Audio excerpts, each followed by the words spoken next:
Students, मैं AD sir एक बार फिर ट्राइटियम एकेडमी में आप लोगों का स्वागत करता हूं। हमारे पिछले वीडियोस में आप लोगों ने थोड़ा सा क्वालिटी इश्यूज को लेकर शिकायत की थी, तो मैंने जहां तक हो सका उसे इंप्रूव करने की कोशिश की है। आने वाले टाइम में हम लोग और कोशिश कर रहे हैं कि आप लोगों तक एचडी कंटेंट पहुंचा पाए। उसके लिए हमें थोड़े इक्विपमेंट्स की और थोड़ी व्यवस्थाओं की जरूरत पड़ेगी, जिसमें थोड़ा टाइम लगेगा, लेकिन उससे पहले मैं जितना हो सकता है उतना हमने इंप्रूवमेंट किया है। फिर भी अगर इश्यू हो तो please let me know, right. तो ज्यादा टाइम वेस्ट ना करते हुए चले हमारे टॉपिक पे। हम लोग कल इलेक्ट्रोस्टैटिक्स पे चल रहे थे। इलेक्ट्रोस्टैटिक्स पे हम लोगों ने कंडक्शन कंप्लीट कर लिया था। चार्जिंग के मेथड्स में हम लोग कंडक्शन कंप्लीट कर चुके थे। अब हम आ जाते हैं हमारे तीसरे तरीके पर। किसी बॉडी को जो चार्ज करने का तीसरा तरीका है उस पर, charging by induction. Now what do you mean by induction? Induction शब्द आपने कई बार सुना होगा। कहीं सुना है? कहां सुना है आपने इंडक्शन शब्द? सुना होगा जैसे इंडक्शन कुकर, राइट। तो क्या डिफरेंस होता है एक सिंपल कुकर में और इंडक्शन कुकर में, क्या बता सकते हैं? इंडक्शन कुकर और सिंपल कुकर में एक मामूली सा डिफरेंस ये होता है कि इंडक्शन कुकर इलेक्ट्रिक चूल्हे पर काम लिया जाता है। अब इलेक्ट्रिक चूल्हे पर, जैसे आप हीटर से कंपेयर करके देख लीजिए, जो इंडक्शन हीटर्स होते हैं वो उसी टाइप के होते हैं। उसके अंदर जो कॉइल होती है, हीटिंग कॉइल, उसके और बर्तन के बीच में एक डिस्टेंस होता है। कभी भी बर्तन उस कॉइल के डायरेक्ट कांटेक्ट में नहीं आता, वरना करंट लग सकता है। बर्तन और कॉइल के बीच में कुछ डिफरेंस होता है। अब इस कॉइल से हीट बर्तन तक ट्रांसफर होती है और आपका खाना गर्म होता है। तो इसे हम कहते हैं इंडक्शन कुकर या इंडक्शन हीटर्स, राइट। तो इंडक्शन अपने आप में, इंडक्शन का मतलब यह है ऐसी कोई भी एनर्जी ट्रांसफर की विधि, ऐसा कोई भी एनर्जी ट्रांसफर का मेथड जिसके अंदर दो चीजों के बीच में किसी तरह का फिजिकल कांटेक्ट ना हो, जैसा कि यहां नहीं हो रहा था। तो ऐसे ही जब आप किसी चीज को इंडक्शन से हीट कर सकते हैं तो इंडक्शन से चार्जिंग भी पॉसिबल है। कैसे पॉसिबल है देखते हैं। बेटा मेरे पास दो मेटेलिक स्फीयर्स हैं। अगेन मैं दोनों को आइडेंटिकल लेके चल रहा हूं। दो मेटेलिक स्फीयर्स हैं इंडक्शन में, ये ए और ये बी, ठीक है। इसके पास चार्ज कितना है मान लेते हैं कैपिटल क्यू, ठीक है। देन हम क्या करते हैं कि इसके पास एक मैं थोड़ा सा इस डायग्राम को जल्दबाजी में बना चुका हूं, तो इसे मैं मिटा देता हूं ताकि आप लोगों को मैं इनिशियल स्टेज से पूरा ढंग से समझा पाऊं। देखिए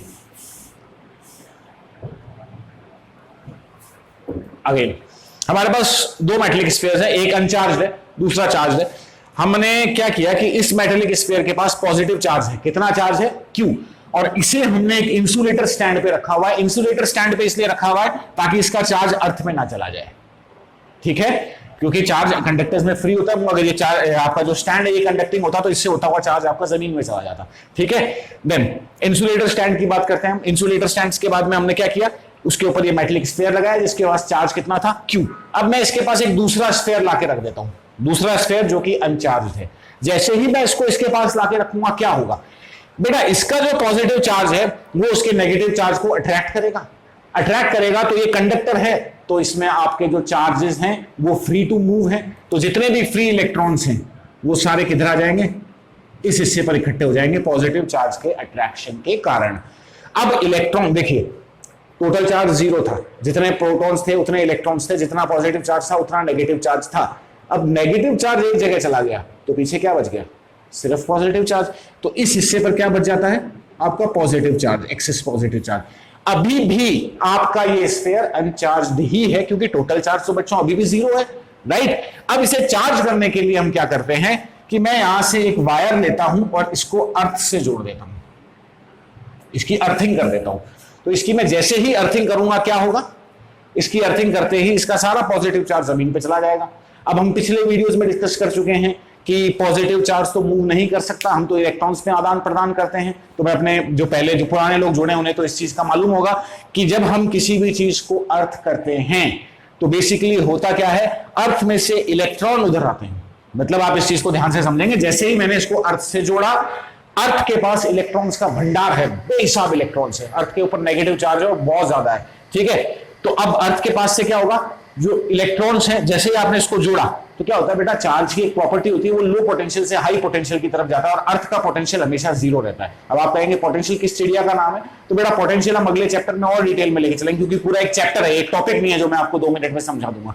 तो पोटेंशियल को आप बाद में समझेंगे, लेकिन अभी के लिए समझ लीजिए कि चार्ज हमेशा कहां से कहां फ्लो करता है? लो पोटेंशियल, हाई पोटेंशियल से लो पोटेंशियल की तरफ फ्लो करता है, ठीक है। लेकिन अगर नेगेटिव चार्ज है तो वो उल्टा बिहेव करेगा, नेगेटिव चार्ज है तो वो उल्टा बिहेव करेगा। मैं इस चीज को थोड़ा सा आपको तरीके से समझाता हूं, देखिए ध्यान से सुनिएगा।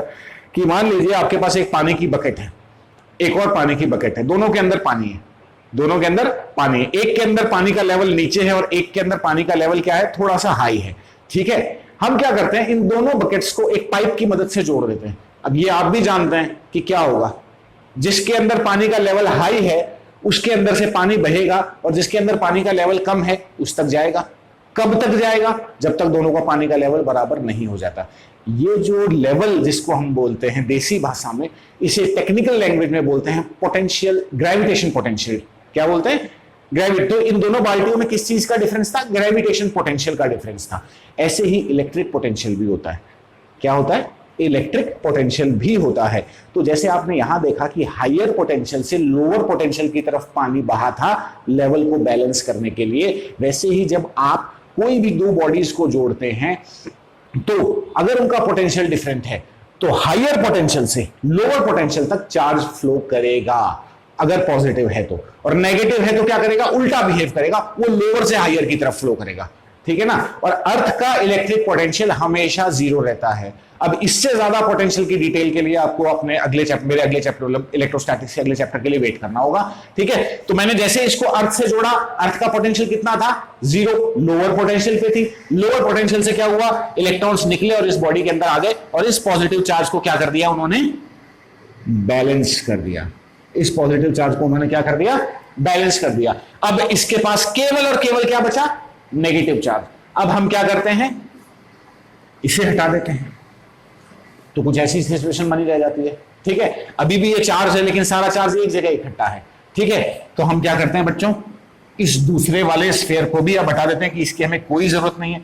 जैसे ही हम इसको हटाते हैं, इन इलेक्ट्रॉन्स पे लगने वाला जो अट्रैक्टिव फोर्स है वो हट जाता है, वो हट जाता है। तो ये इलेक्ट्रॉन्स अपने आप को क्या कर लेते हैं बच्चों, ये अपने आप को रीडिस्ट्रीब्यूट करके पूरे सरफेस पे फैल जाते हैं। याद रखना आप लोग कि कंडक्टर्स की एक खासियत होती है कि कंडक्टर्स को यदि आप चार्ज करेंगे तो सारा चार्ज, अगर कोई फोर्स नहीं लग रहा है तो सारा का सारा चार्ज कंडक्टर पे इवनली डिस्ट्रीब्यूट हो जाएगा उसके सरफेस पे। बहुत बार कॉम्पिटिशन्स में भी और आपके बोर्ड लेवल में भी क्वेश्चन आ रखा है कि किसी कंडक्टर के अंदर कितना चार्ज होता है। किसी कंडक्टर के अंदर नेट चार्ज जीरो होता है, कभी भी एक्सेस चार्ज नहीं हो सकता। मैं वापस अपने शब्दों पे ध्यान देने के लिए कहूंगा आप लोगों को, नेट चार्ज जीरो होता है, चार्ज पार्टिकल जीरो नहीं होते। इलेक्ट्रॉन प्रोटॉन अंदर मौजूद है लेकिन जो एक्सेस चार्ज है, जो एक्स्ट्रा इलेक्ट्रॉन्स है या जो एक्स्ट्रा प्रोटॉन्स है, वो हमेशा सरफेस पे रहेंगे। क्यों रहेंगे, क्या कारण है सरफेस पे रहने का? कारण ये है कि बेटा हम जानते हैं like charges repel each other. मैंने आप लोगों को बताया था अगर एक जैसे चार्ज हैं तो वो एक दूसरे को रिपेल करेंगे। तो बेटा ये सारे इलेक्ट्रॉन एक दूसरे को रिपेल कर रहे हैं और कंडक्टर्स के अंदर ये एक दूसरे मतलब फ्री हैं मूव करने के लिए। तो इस रिपल्शन के कारण ये दूर भागेंगे और सरफेस पे चले जाएंगे। अब सरफेस से आगे जा नहीं सकते क्योंकि air is a non conducting medium, air is a non conducting medium. और इसीलिए मैंने जब इसको तार से अर्थ से जोड़ देता हूं या तार से किसी दूसरे कंडक्टर से जोड़ देता हूं, उस तार से होते हुए निकल जाते हैं क्योंकि हमेशा एक दूसरे जितना दूर हो सके उतना दूर जाना चाहते हैं। तो अगर एक कंडक्टर है, आप उसको कुछ एक्सेस चार्ज देते हैं, चाहे वो एक्सेस इलेक्ट्रॉन्स हो चाहे वो एक्सेस प्रोटॉन्स हो, तो वो इलेक्ट्रॉन्स या प्रोटॉन्स हमेशा एक दूसरे को रिपेल करेंगे और सरफेस पर जाकर बैठ जाएंगे। जितना दूर हो सकता है उतना दूर जाकर बैठ जाएंगे। हम आगे और भी बहुत सी अच्छी इंटरेस्टिंग डेरिवेशंस देखेंगे इसके अंदर, राइट। तो यहां कोई इशू है, अगर है तो please let me know in the comment section. तो ये यहां पे हमने जो दूसरे स्फीयर की मदद से इसको चार्ज किया था, क्या हमें दोनों को टच करना पड़ा? नहीं करना पड़ा, इसलिए ये कहलाता है charging by induction. Am I clear enough? आप लोगों को अच्छी तरह समझ में आ गया होगा। नहीं समझ में आया तो आप लोग मुझे कमेंट सेक्शन में बताएं, मैं फिर से इस पर एक वीडियो अपलोड कर लूंगा। देन चार्जिंग बाय इंडक्शन आपका तीसरा मेथड पूरा हो जाता है। अब सवाल ये उठता है कि सर जब हम दो चीजों का फ्रिक्शन करते हैं तो गर्मी उत्पन्न होती है, हीट उत्पन्न होती है। Heat is a form of energy जिसकी वजह से दोनों बॉडीज में से चार्जेस का लेन देन होता है, इलेक्ट्रॉन्स का लेन देन होता है और बॉडीज चार्ज हो जाती है। तो क्या ऐसा कोई तरीका है कि मैं एक बॉडी को दूसरी बॉडी के कॉन्टेक्ट में ना लाऊं, एक बॉडी को दूसरी बॉडी के कॉन्टेक्ट में लाऊं लेकिन मैं इसको गर्म करना शुरू कर दूं और उस गर्मी के कारण इसके इलेक्ट्रॉन्स निकल जाएं? बिल्कुल ऐसा हो सकता है, इसे थर्मल चार्जिंग कहते हैं। लेकिन थर्मल चार्जिंग के अंदर प्रॉब्लम ये आती है कि इससे जो इलेक्ट्रॉन निकलेंगे वो जाएंगे कहां? वो जाएंगे एयर के पास, ठीक है ना, जो इसके आसपास की एयर है उसके पास जाएंगे। तो इन दोनों के अंदर क्या होता है कि जो इलेक्ट्रॉन्स का ट्रांसफर कराने के लिए हमें बहुत ज्यादा एनर्जी चाहिए होती है। तो हमें जो थर्मल चार्जिंग है वो थोड़ा कॉम्प्लिकेटेड और थोड़ा एक्सपेंसिव प्रोसेस है, लेकिन पॉसिबल है। आप किसी भी बॉडी को गर्म करें, एक लिमिट से ज्यादा गर्म करेंगे तो उसके अंदर से इलेक्ट्रॉन्स निकलेंगे और एनवायरमेंट में चले जाएंगे और वो बॉडी चार्ज हो जाएगी। इसे थर्मल चार्जिंग, ये हमारा चौथा प्रोसेस होता है। ठीक है, पहले 3 प्रोसेस ही इंपॉर्टेंट है और पहले 3 में भी सबसे ज्यादा इंपॉर्टेंट है कंडक्शन। ठीक है, इंडक्शन पे भी छोटे मोटे सवाल बन सकते हैं कि एक अगर 10 कूलाम का चार्ज स्फीयर है उसको मैं, अब आप मेरे क्वेश्चन को ध्यान से सुनेंगे, एक 10 कूलाम का चार्ज स्फीयर है उसको मैं किसी अनचार्ज स्फीयर के पास ले जाके रखता हूं तो इस स्फीयर पे कितना चार्ज आ जाएगा? आप लोग ज्यादातर यही आंसर देंगे कि सर कितना आ जाएगा, माइनस का आ जाएगा 10 कूलाम। जब आप एक 10 कूलाम के चार्ज को, सॉरी 10 कूलाम के चार्ज वाले स्फीयर को किसी दूसरे अनचार्ज स्फीयर के पास रखेंगे तो इसके पास -10 एक्यूमुलेट हो जाएगा। आंसर गलत है। आंसर गलत इसलिए क्योंकि इसका चार्ज तो अभी भी 0 रहेगा। इसके दोनों इलेक्ट्रॉन प्रोटॉन अलग अलग हो गए, अर्थिंग तो की नहीं हमने।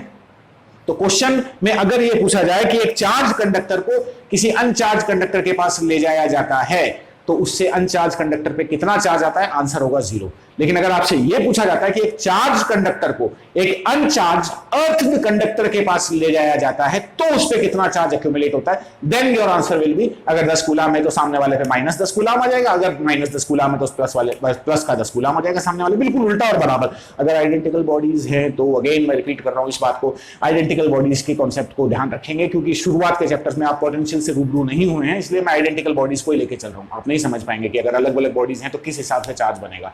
ठीक है, वो हम अगले चैप्टर में समझेंगे। क्लियर? देन एक और तरीका होता है जिसको हम बोलते हैं इलेक्ट्रिक फील्ड। जैसे आप लोगों ने 11th क्लास में ग्रेविटेशन फील्ड का नाम सुना होगा, घबराइए नहीं, 11th क्लास हम पूरी लेंगे, ग्रेविटेशन फील्ड वगैरह मैं ऐसा नहीं स्किप कर जाऊंगा, हम लोग उसको पूरा लेंगे। लेकिन एक थोड़ी बहुत नॉलेज आपको होगी कि ग्रेविटेशन फील्ड में आप किसी भी चीज को रखते हैं तो वो मूव करता है। ऐसे ही इलेक्ट्रिक फील्ड एक ऐसी जगह होती है चार्ज के आसपास, इलेक्ट्रिक फील्ड में अगर हम किसी दूसरे चार्ज को रखेंगे तो वो चार्ज भागेगा, उस पर फोर्स लगेगी, तो उस फील्ड को क्या कहते हैं? Electric field. ठीक है, तो बेटा अगर मेरे पास अगेन एक अनचार्ज्ड बॉडी है और मैंने इसे किसी इलेक्ट्रिक फील्ड में रख दिया तो इसके सारे फ्री चार्जेस पे एक फोर्स लगेगा, लेकिन वो फोर्स इतना ज्यादा नहीं होगा कि चार्जेस को बाहर निकाल दे, वो फोर्स इतना ज्यादा नहीं होगा कि चार्जेस को, लेकिन मैं अगर इलेक्ट्रिक फील्ड की इंटेंसिटी को, ताकत को बढ़ाता जाऊं तो एक ऐसी वैल्यू आएगी इलेक्ट्रिक फील्ड में जिसमें से इसमें से चार्ज निकलना शुरू हो जाएगा और ये बॉडी चार्ज हो जाएगी। तो यहां आ जाता है हमारा 5वां तरीका, electric charging by electric field.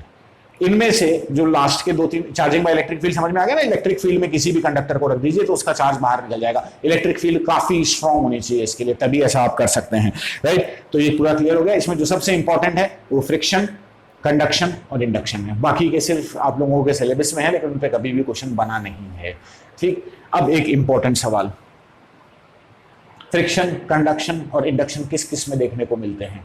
याद रखेंगे, friction is always seen in non conductors. जैसे मैंने आपको पूरी टेबल बनवाई थी ना, वुलन क्लॉथ, नायलन क्लॉथ और प्लास्टिक रॉड, ग्लास रॉड, तो उसमें वो सारे के सारे क्या थे बच्चों? नॉन कंडक्टर्स थे। तो फ्रिक्शन से जो चार्जिंग है वो केवल और केवल नॉन कंडक्टर्स में ही पॉसिबल है, कंडक्टर्स में नहीं है। और बाकी के जो दोनों हैं यानी इंडक्शन और कंडक्शन, ये केवल और केवल कंडक्टर्स में पॉसिबल है, नॉन कंडक्टर्स में पॉसिबल नहीं है, क्योंकि इन दोनों में चार्जेस का मूवमेंट होता है। तो चार्जेस का मूवमेंट तो सिर्फ कंडक्टर्स में ही पॉसिबल है। ठीक है, और इलेक्ट्रिक और थर्मल वालों की भी अगर हम बात करें तो ये भी कंडक्टर्स में ही पॉसिबल है, क्योंकि चार्ज को बाहर निकालना आपको नॉन कंडक्टर से इतना आसान नहीं होता। ठीक है, तो केवल फ्रिक्शन एक ऐसा तरीका है जिसमें आप नॉन कंडक्टिंग बॉडीज को चार्ज कर सकते हैं। M I clear? राइट, चले आगे। इसके बाद हमारे पास आ जाता है units and dimension of charge. बहुत इंपॉर्टेंट टॉपिक, छोटा है लेकिन खोटा है। क्यों?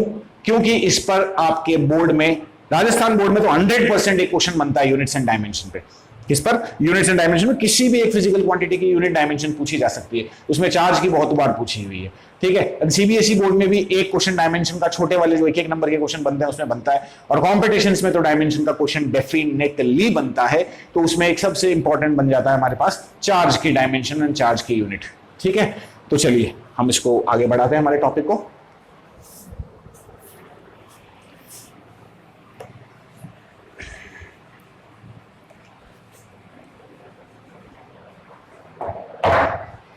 Units of charge, unit and dimension of charge। तो इससे पहले मैं आपको थोड़ा सा बेसिक बता दूं यूनिट्स एंड डायमेंशन का। यूनिट्स एंड डायमेंशन वैसे मैं पूरा चैप्टर ही अलग से लूंगा 11 जब स्टार्ट करूंगा तो, लेकिन मैं उम्मीद करता हूं काफी लोगों को इसके बारे में जानकारी होगी। जिन्हें नहीं है उनके लिए छोटी सी चीज, डायमेंशन क्या होती है। यूनिट तो सबको मालूम है कि जैसे मैंने बताया कि किसी चीज का जो मास है, वो 2 kg है, तो 2 तो हो गया मैग्नीट्यूड और kg हो गई यूनिट, है ना। तो हर फिजिकल क्वांटिटी की अपनी कुछ यूनिट्स होती हैं। तो अब चार्ज की बात करते हैं कि चार्ज की यूनिट मैंने शुरू में बताई थी कितनी होती है, कूलाम। चार्ज की यूनिट कितनी होती है बच्चों, कूलाम। तो इन एसआई सिस्टम, अब आप कहेंगे सर ये एसआई सिस्टम नाम बहुत बार सुना है, होता क्या है? एसआई मतलब international standard system. International standard system में क्या होता है कि जैसे मैं आपको एक छोटा सा एग्जांपल बताता हूं। मान लीजिए हम लोग किसी चीज की लंबाई नाप रहे हैं, आप किसी चीज की लंबाई नाप रहे हैं, तो अगर मैं से आप पूछते हैं कि सर ये कितना लंबा है, मैं आपको कहता हूं फॉर एग्जांपल मैंने आपसे कह दिया कि ये 1 मीटर लंबा है। कितना मीटर लंबा है? 1 मीटर लंबा है, ठीक है। और एक दूसरा बंदा है वो सेंटीमीटर में नापना चाह रहा है, तो कहेगा नहीं सर ये तो 100 सेंटीमीटर है, तो मतलब तो दोनों का एक ही है, ठीक है।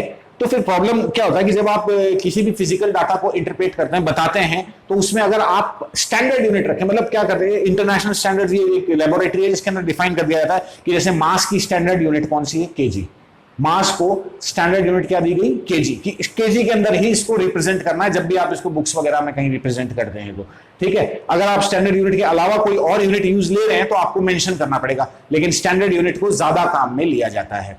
तो ऐसे ही चार्ज की जो स्टैंडर्ड यूनिट है वो क्या है, स्टैंडर्ड यूनिट आपकी आती है चार्ज की कूलाम्स,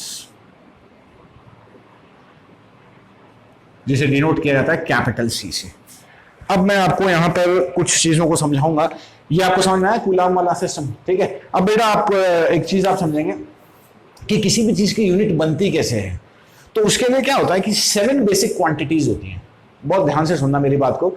7 बेसिक क्वांटिटीज होती हैं, फिजिकल क्वांटिटीज होती हैं, जैसे मास, लेंथ, टाइम, करंट, ठीक है। और इसी तरह से आपके जैसे ये जिसको हम बोलते हैं आगे आप 7 अलग अलग जो इसके बाद सुनेंगे ना, जैसे आप उनका भी आपने नाम, जैसे कैंडला है, ये सब हम जब 11th में आएंगे तो अभी जो आप लोगों के लेवल तक, जो आप लोगों के 12th लेवल तक काम की हैं वो कौन सी हैं, जो मैंने अभी नाम बोले, मास, लेंथ, टाइम, करंट, ये 4 यूनिट्स हैं, ठीक है। इसके बाद में मतलब जैसे इंटेंसिटी वगैरह की, और ये ल्यूमिनस इंटेंसिटी, और ये कई हैं, लेकिन ये जब आप 11th क्लास पढ़ेंगे जो कंपटीशन लेवल पे जाएंगे तब काम आएंगे। 12th क्लास में बोर्ड लेवल पर इन 4 यूनिट्स को आपको ध्यान रखना है। तो अब क्या होता है, इनको हमने बेसिक क्वांटिटीज क्यों कहा? इनको हमने बेसिक क्वांटिटीज इसलिए कहा कि जैसे लेंथ की यूनिट होती है कितनी, स्टैंडर्ड यूनिट की बात करें तो मीटर, ठीक है। मास की कितनी होती है, केजी। एंड टाइम की स्टैंडर्ड यूनिट क्या होती है, सेकंड। ये किसी से डिराइव नहीं हुई है, ये हमने डिसाइड कर लिया कि हम टाइम को, मास को और लेंथ को इसी यूनिट में डिस्क्राइब करेंगे। तो ये कह जाती हैं आपकी बेसिक यूनिट्स, जिनकी यूनिट कहीं से निकल के नहीं आई है, हमने डिसाइड की हैं कि यही होंगी। अब क्या होता है, जैसे मैं आपसे एक छोटा सा एग्जांपल मांगू, मैं आपसे बोलूं बेटा वेलोसिटी की यूनिट क्या होती है, तो मेरे हिसाब से वेलोसिटी की यूनिट तो सबको ही पता होगा कि वेलोसिटी की यूनिट कितनी होती है, मीटर पर सेकंड। आप कहेंगे क्या होती है, मीटर पर सेकंड। तो अगर मैं कहूं मीटर तो लेंथ की यूनिट है और सेकंड टाइम की यूनिट है, यानी वेलोसिटी, आप सब जानते हैं कि velocity is equals to displacement upon time. Displacement मतलब दूरी, मतलब लंबाई, किसमें नापते हैं, मीटर में। टाइम किसमें नापते हैं, सेकंड में। तो मीटर अपॉन सेकंड से आ गया मीटर पर सेकंड। तो बेटा वेलोसिटी कैसी क्वांटिटी हो गई, ये डिराइव्ड क्वांटिटी हो गई, क्योंकि इसकी यूनिट आपने बेसिक यूनिट्स की मदद से बनाई है। तो ऐसे ही मैं आपको बता रहा हूं कि केवल और केवल 7 ऐसी फिजिकल क्वांटिटीज हैं जो कि बेसिक हैं।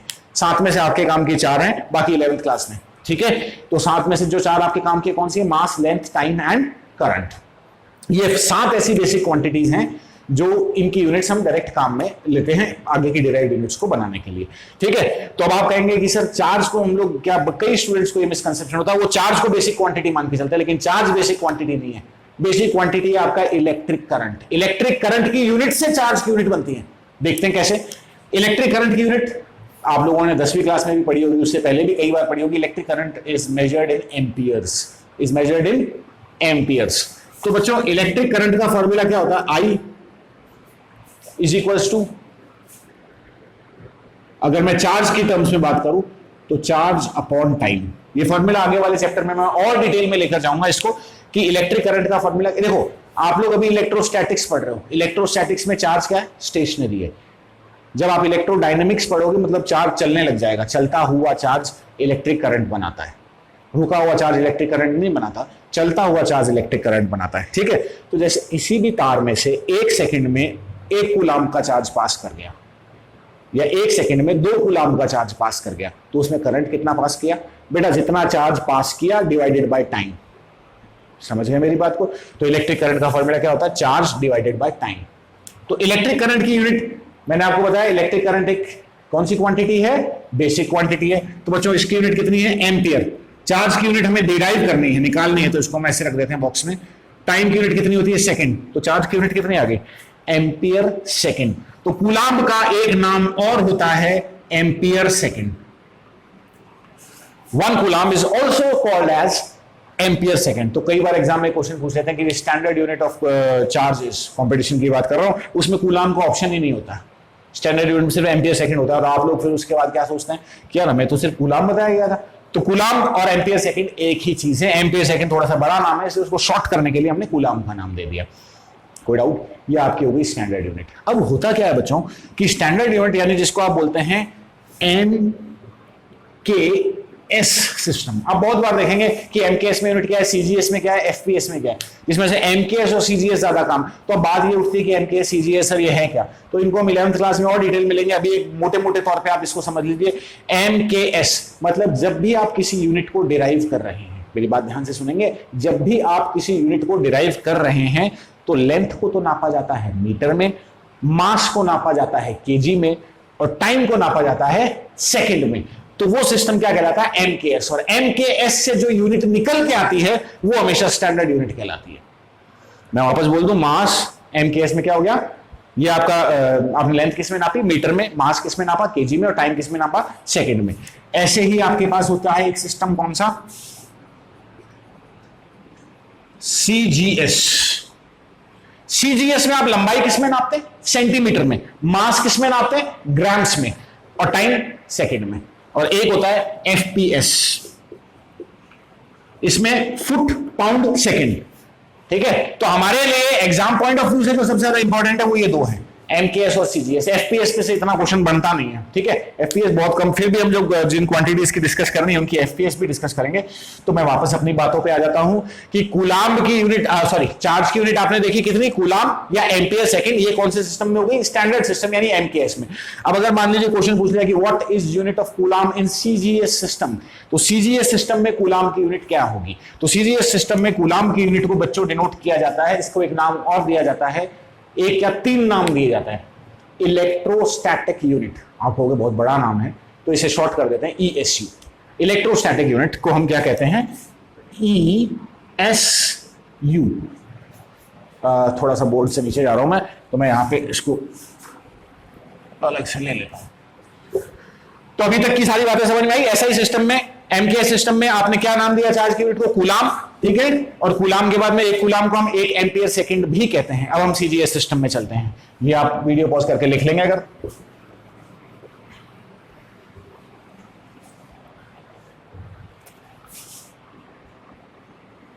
इन CGS सिस्टम चार्ज की यूनिट होती है ESU। मैं अगेन बता दूं, ESU का फुल फॉर्म क्या है? Electrostatic unit. ठीक है? इसे कहा जाता है, एक नाम और दिया जाता है, स्टैट यानी stationary coulomb. Stat coulomb, ESU और स्टैट कूलाम्ब। और फिर एक नाम और दिया जाता है इसको, फ्रैंकलिन। क्या बोला जाता है बच्चों? फ्रैंकलिन। तो CGS सिस्टम में चार्ज की यूनिट क्या हो गई? ESU, स्टैट कूलाम्ब और फ्रैंकलिन। जहां पे ESU का फुल फॉर्म क्या है? Electrostatic unit. बाकियों के फुल फॉर्म आपको मालूम नहीं है। अब बात आती है कि ESU। अब क्वेश्चन में सिर्फ ये तो पूछेगा नहीं कि CGS सिस्टम में यूनिट क्या होती है, वो तो बेटा रिलेशन पूछेगा। ESU और कूलाम्ब में पूछ लेगा, है ना? या मतलब इनमें से कोई भी नाम ले सकता है, या आगे और भी हम यूनिट दिखेगा उनके बीच में। तो हम बात करते हैं, आपके पास 1 कूलाम्ब की वैल्यू ESU में कितनी होती है? 1 coulomb is equals to, ESU के अंदर इसकी जो वैल्यू होती है वो आती है आपके पास 3 × 10⁻⁹ ESU कह लो, स्टेट कूलाम्ब कह लो, या फ्रैंकलिन कह लो। ठीक है, तो ये कूलाम और ईएसयू में रिलेशन आ गया। अब मैं यहां पर जो बात बता रहा हूं उसे बड़े ध्यान से सुनेंगे। एक ईएसयू किसके बराबर हो गया, इसको डिवाइड कर दीजिए नीचे लगा के, तो एक ईएसयू हो जाएगा 1/3 इंटू 10⁻⁻⁹, जो कि बहुत छोटा है। बहुत बार एग्जाम्स में एक क्वेश्चन बना है कि which is the smallest unit of electric charge, electric charge की सबसे छोटी यूनिट क्या है, तो इलेक्ट्रिक चार्ज की सबसे छोटी यूनिट है ईएसयू, इलेक्ट्रोस्टैटिक यूनिट। इससे छोटी चार्ज की यूनिट बनी ही नहीं है। तो smallest unit of electric charge is ESU in CGS system. ESU stat coulomb franklin, इसे हम लोग क्या कहते हैं, also called smallest unit of charge. Clear, ठीक है। मैं थोड़ा सा बोर्ड से नीचे जा रहा हूं, मेरी राइटिंग से नहीं आ रही। तो देखो जैसे बच्चों ये बातें कई ऐसी होती हैं जो मैं आपको बता रहा हूं, तो आप मेरे वीडियो को बार-बार आगे पीछे करके भी लिख सकते हैं, ठीक है। जो बहुत ही ज्यादा इंपॉर्टेंट बातें हैं जिनको लिखना जरूरी है, मैं उनको आपको लिख के समझा रहा हूं। तो स्मॉलेस्ट यूनिट ऑफ चार्ज क्या हो गई, ईएसयू, स्टैट कूलम या फ्रैंकलिन, ठीक है। अगर एग्जाम में क्वेश्चन आ जाता है what is the smallest unit of charge, और आपके सामने जो 4 ऑप्शन दिए जाते हैं वो है ESU, state coulomb, Franklin, all of the above, तो आंसर क्या होगा, ऑल ऑफ द अबव, ठीक है। और इनमें से अगर कोई एक ऑप्शन में है तो वो होगा आंसर, ठीक है। कोई डाउट यहां तक, चलिए इससे आगे की बातों को समझते हैं। तो अब इसके बाद में जैसे हमने ये स्मॉलेस्ट यूनिट देखी, अब मान लीजिए क्वेश्चन ऐसा ही बन जाए कि which is the largest unit of charge, तो आप क्या कहेंगे, तो बेटा चार्ज की जो सबसे बड़ी यूनिट है वो होती है फैराडे। क्या होती है, फैराडे।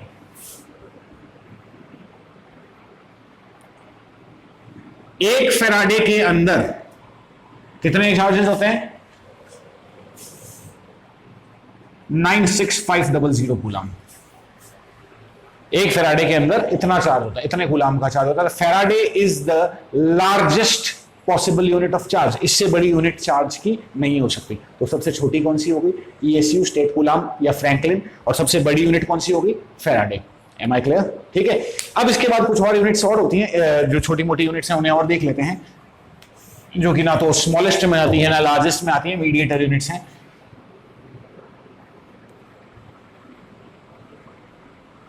सम अदर यूनिट्स,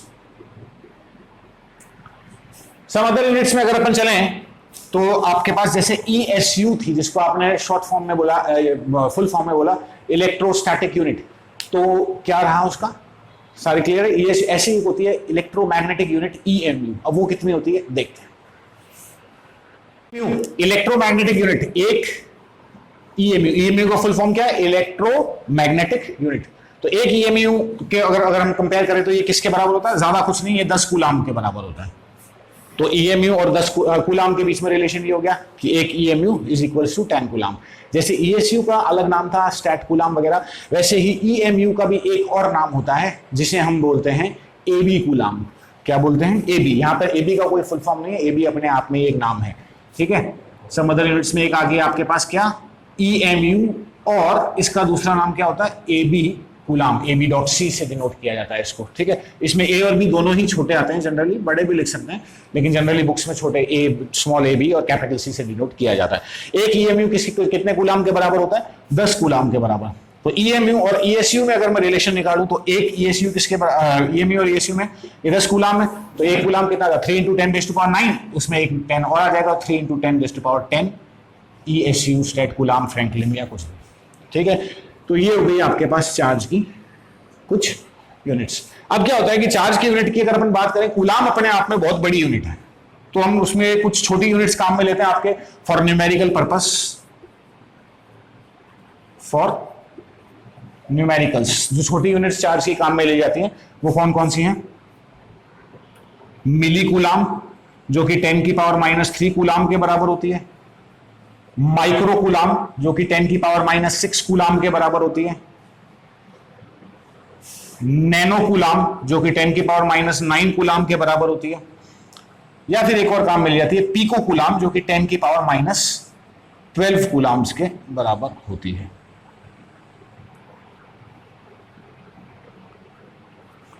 तो ये कुछ यूनिट्स हैं चार्ज की जो न्यूमेरिकल्स में काम ली जाती हैं। इसमें शायद ये नैनो कूलाम आप लोगों को विजिबल नहीं होगा, मैं इसको थोड़ा ऊपर लिख देता हूँ। आपको ये दिख रहा है, ठीक है, मिली कूलाम। नैनो कूलाम में मैंने कितना था 10⁻⁹ कूलाम, और पिको कूलाम में था 10⁻⁻12 कूलाम। तो न्यूमेरिकल्स में चार्जेस की ये यूनिट काम में ली जाती है, ठीक है। तो ये तो हो गई चार्जेस की यूनिट की बात। अब बात करते हैं चार्ज की डायमेंशन की, जिस पे क्वेश्चन कई बार पूछ लिया जाता है।